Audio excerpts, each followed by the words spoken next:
How much water is used in the production of fast fashion items? How does this impact the environment locally and globally? What are the possible solutions to this problem and what can we do?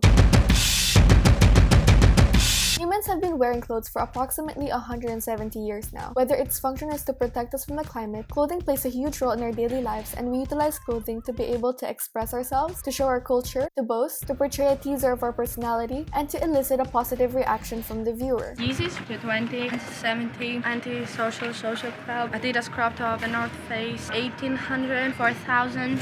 Whoa, wait, what is...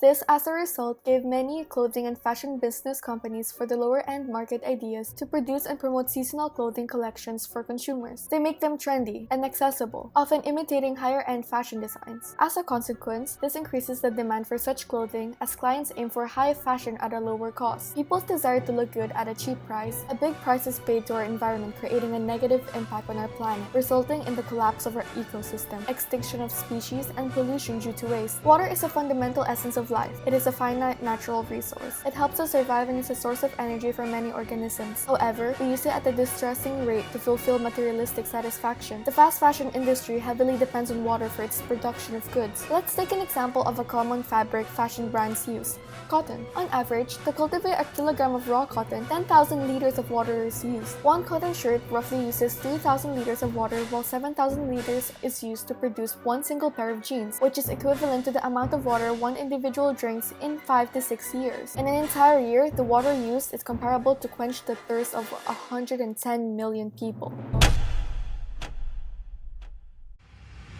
Almost 20% of global wastewater is produced by the fashion industry, and not all cotton is grown in natural rain-fed regions. Approximately half of the production needs supplementary irrigation, which therefore adds to the agony of local water supply. In its process, which includes spinning, dyeing, and finishing, a significant amount of water is used to irrigate cotton crops and for washing the clothes. It has been said that the fashion industry is the third largest consumer of water globally, following oil and paper, with an estimated volume of over 79 billion cubic meters of water a year. Because of this, it causes pollution to the environment. Numerous textile factories discharge excess untreated chemical waste onto rivers, which then travels to sea, therefore making the living conditions for species living in the water uninhabitable. Aral Sea, which is considered the fourth largest lake in the world, has significantly shrunk due to the effect of irrigation canals. The increase of numbers of these canals resulted in the system being unsustainable and made it one of the worst ecological disasters, with water levels approximately 10% to its original state. Moreover, 17 to 20% of all industrial water pollution is caused due to the process of dyeing and the treatment of clothing, according to World Bank. This, as a consequence, caused local communities in the area being affected, with these harsh substances being dumped in the water as waste. As people nearby rely on their water system, the water that they utilize for bathing, washing, drinking, and for crops will most likely be intoxicated with the unhealthy water sources from the factories, which therefore increases the causes of illness, infections, and contaminations, often imitating higher-end fashion designs.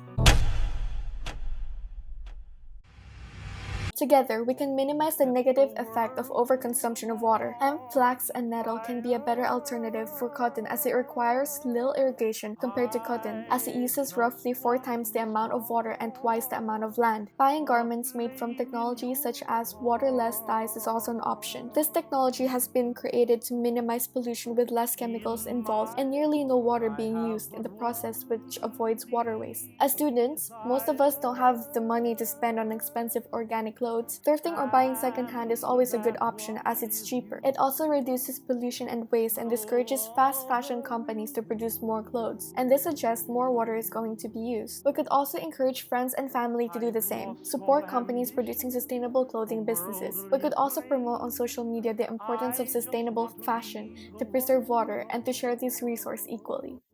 And with your admission that you feel the same, I'll have reached the goal I'm dreaming of.